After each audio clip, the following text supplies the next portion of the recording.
नमस्कार दोस्तों, YouTube के महाविद्या ज्योतिष चैनल में मैं पंडित गुरुराज आप सभी दर्शकों का एक बार फिर से स्वागत करता हूं।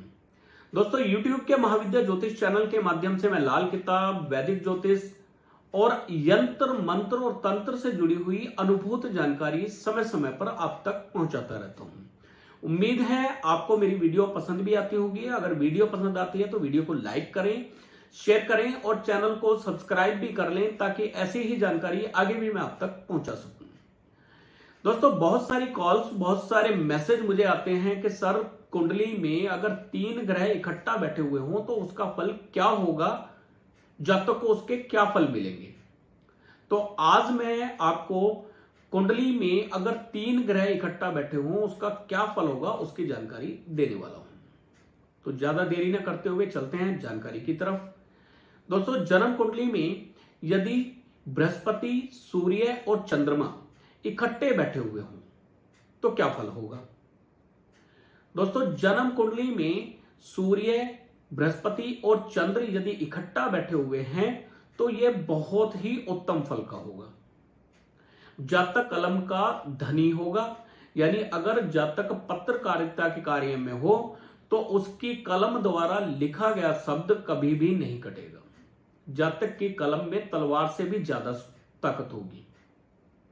जातक उत्तम व्यापारी होगा, ठोस और हाजिर माल का व्यापारी होगा और ऐसे जातक के साथ में जो भी इंसान जुड़ेगा तरक्कियां हासिल करता जाएगा। ऐसा इंसान खुद भी तरक्की करे और लोगों को भी तरक्की कराए। लेकिन अगर ये तीनों ग्रह उत्तम घरों में हो तो और भी ज्यादा उत्तम फल जातक को मिलेंगे।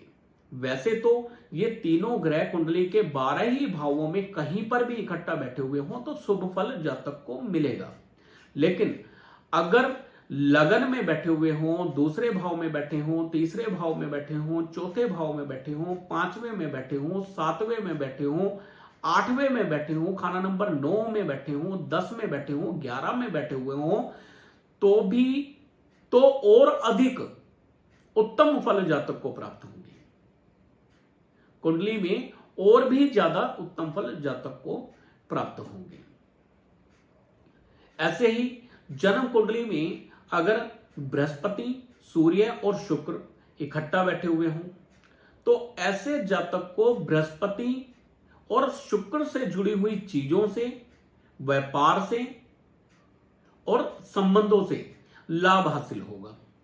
बृहस्पति यानी जातक अगर पूजा पाठ का कार्य करता हो, धार्मिक प्रवचन करता हो या अध्यापक हो, प्रोफेसर हो या फलों का व्यापार करता हो तो जातक को उत्तम फल प्राप्त होंगे। शुक्र यानी रेडीमेड कपड़ों का कार्य करता हो, आर्टिफिशियल ज्वेलरी का कार्य करता हो, कॉस्मेटिक का कार्य करता हो या खेती बाड़ी से जुड़ा हुआ कार्य करता हो तो जातक को लाभ हासिल होगा। शुक्र से जुड़े हुए कार्यों से भी लाभ हासिल होगा, बृहस्पति से जुड़े हुए कार्यों से भी लाभ हासिल होगा। बृहस्पति से जुड़े हुए रिश्तेदार जातक को लाभ देंगे, यानी जातक का पिता, दादा, जातक का गुरु जातक को लाभ देगा। ऐसे ही शुक्र स्त्रियों से जातक को लाभ हासिल होगा। जातक की पत्नी जातक के भाग्य उदय में अत्यधिक सहायक होगी। जातक विवाह के बाद और अधिक तरक्की करता जाएगा। जातक की पत्नी भी बहुत ही सुंदर होगी, नेक स्वभाव की होगी और भाग्य में भी बहुत उत्तम होगी। जातक की स्त्री का भाग्य बहुत उत्तम होगा और जिस दिन भी ऐसे जातक की शादी होगी, विवाह होगा, उस दिन से जातक तरक्कियां हासिल करता जाएगा। जन्म कुंडली में अगर सूर्य, बृहस्पति, मंगल तीनों इकट्ठा बैठे हो तो क्या फल होगा। दोस्तों, सूर्य यानी नर शेर, बृहस्पति यानी बब्बर शेर और मंगल यानी चीते से मिलता जुलता शेर, ये तीनों ही नर ग्रहों का टोला जन्म कुंडली में अगर इकट्ठा होगा तो जातक के लिए अत्यधिक लाभदायक होगा। जातक बहुत ही अधिक हौसले वाला होगा, बहुत ही अधिक हिम्मत वाला होगा। ऐसा जातक जो सोच ले, जो विचार ले, उसको करके ही दिखाएगा। बड़े से बड़े दुश्मन को भी पैरों के नीचे रौंदने की शक्ति होगी ऐसे जातक के अंदर। अगर बृहस्पति, सूर्य और मंगल कुंडली में इकट्ठा बैठे हुए हों तो ऐसे जातक के अंदर फांसी की सजा सुनाने की भी शक्ति होगी। यानी ऐसा जातक हो सकता है जज हो, यानी उसको ऐसा अधिकार हो कि किसी को उसके कर्मों की सजा फांसी के रूप में भी दे सके।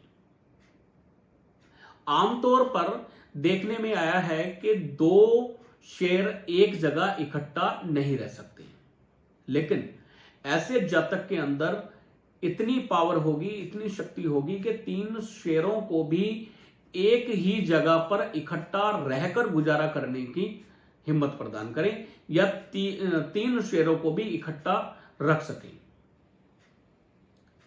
ऐसे जातक की छत्र छाया के नीचे 3 शेर भी इकट्ठा रहकर गुजारा करेंगे। अगर किसी व्यक्ति में एक शेर की सवारी करने की शक्ति हो तो ऐसे जातक में 3 शेरों की सवारी करने की शक्ति होगी। यानी ऐसा जातक 3 शेरों को भी जोत कर उसकी सवारी कर सके, इतनी हिम्मत वाला होगा। सूर्य यानी जातक खुद, बृहस्पति यानी जातक के बाप दादा, मंगल यानी जातक के भाई, बड़े भाई या बड़ा ताया या बड़ा मामा, उनमें इतनी हिम्मत होगी, इतनी शक्ति होगी कि बड़े से बड़े बहादुर, शेर जैसे बहादुर दुश्मन को भी एक झटके में साफ कर सके, एक वार में खत्म कर सके। यानी बड़े से बड़े दुश्मन को भी धूल चटाने की शक्ति ऐसे जातक के बाप में या ऐसे जातक के खुद में या बड़े भाइयों में या मामा में या ताया में होगी। सूर्य यानी जातक खुद इस हिम्मत का स्वामी होगा।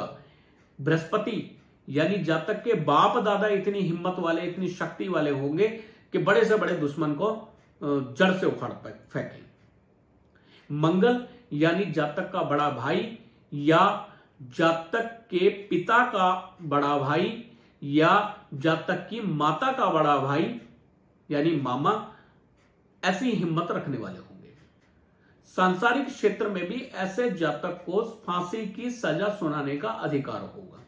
किसी की गलती की सजा ऐसा जातक फांसी भी सुना सकता है, उसको इतना अधिकार होगा। यानी ऐसा जातक जज भी हो सकता है। ऐसे जातक का तांबा भी सोने का फल देगा, यानी तांबा भी सोना होगा। ऐसा जातक जिस चीज को हाथ डाल देगा उसको सोना बना देगा, जिस काम में भी हाथ डालेगा उसमें लाभ हासिल करेगा। अगर जन्म कुंडली में सूर्य, मंगल और बृहस्पति खाना नंबर 8 में इकट्ठा बैठे हुए हों तो ऐसा जातक योगाभ्यास का माहिर होगा, योगाभ्यास का मालिक होगा। और ये तीनों ही ग्रह अगर शुभ ग्रहों में बैठे हुए हों तो बहुत ही उत्तम फल प्राप्त होगा। वैसे भी ये तीनों ग्रह कुंडली के किसी भी भाव में बैठ जाएं उस भाव को जीत लेंगे।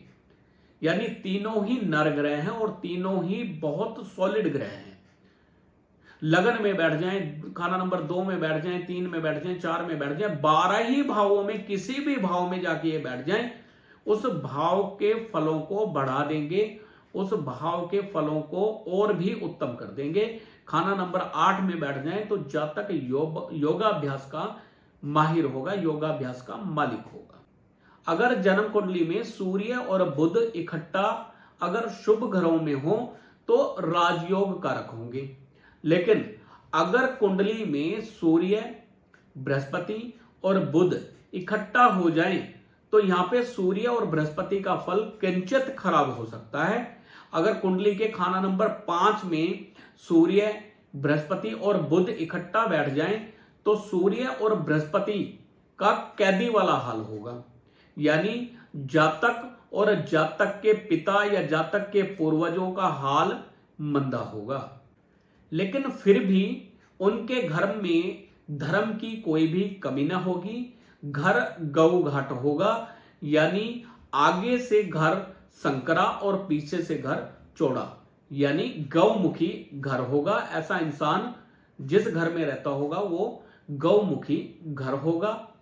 बाल बच्चों की तरक्की होती होगी, घर में बाल बच्चों की तरक्की होगी। दाना पानी की ऐसे जातक के बच्चों को कोई कमी नहीं होगी, ऐसे जातक को भी दाना पानी मिलता रहेगा, यानी रोजी रोटी ऐसे जातक की चलती रहेगी। लेकिन कोई बहुत बड़ा अमीर होना या बहुत करोड़पति अरबपति बनने के योग ऐसे जातक की कुंडली में नहीं होंगे। यानी ऐसा जातक शाही कैदी होगा या कहें कैद में होता हुआ भी राजा होगा, जब कुंडली के खाना नंबर 5 में तीनों ग्रह इकट्ठा बैठे हुए हों। बाकी घरों में सूर्य, बुध और बृहस्पति का उत्तम फल होगा। अगर जन्म कुंडली में सूर्य, बृहस्पति, बुध खाना नंबर 8 में बैठ जाए और खाना नंबर 2 में शनि आकर बैठ जाए, तो ऐसे जातक की नजर जिस भी लड़की पर पड़ेगी वो लड़की उस जातक की औरत कभी नहीं बनेगी।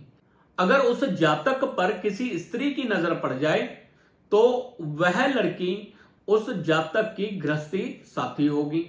इसका मतलब यह नहीं है कि वो उसकी पत्नी ही हो, लेकिन उस औरत की वजह से, उस लड़की की वजह से उस इंसान की तरक्की जरूर होगी या उसकी तरक्की में वो लड़की जरूर शामिल होगी।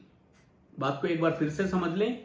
यदि जन्म कुंडली के खाना नंबर 8 में सूर्य, बृहस्पति और बुध इकट्ठा बैठे हुए हों और खाना नंबर 2 में शनि बैठे हुए हों, तो ऐसा जातक जिस भी लड़की पर नजर रखेगा वो लड़की उस जातक की गृहस्थी साथी नहीं बनेगी, यानी उस लड़की से उस जातक का विवाह नहीं होगा। लेकिन अगर किसी भी लड़की की निगाह उस जातक पर पड़ जाए तो अब वो लड़की उस जातक के लिए गृहस्थी साथी बनेगी, और अगर गृहस्थी साथी ना भी बनी तो उस जातक की तरक्की में उस लड़की का हाथ जरूर होगा, उस लड़की का साथ जरूर होगा।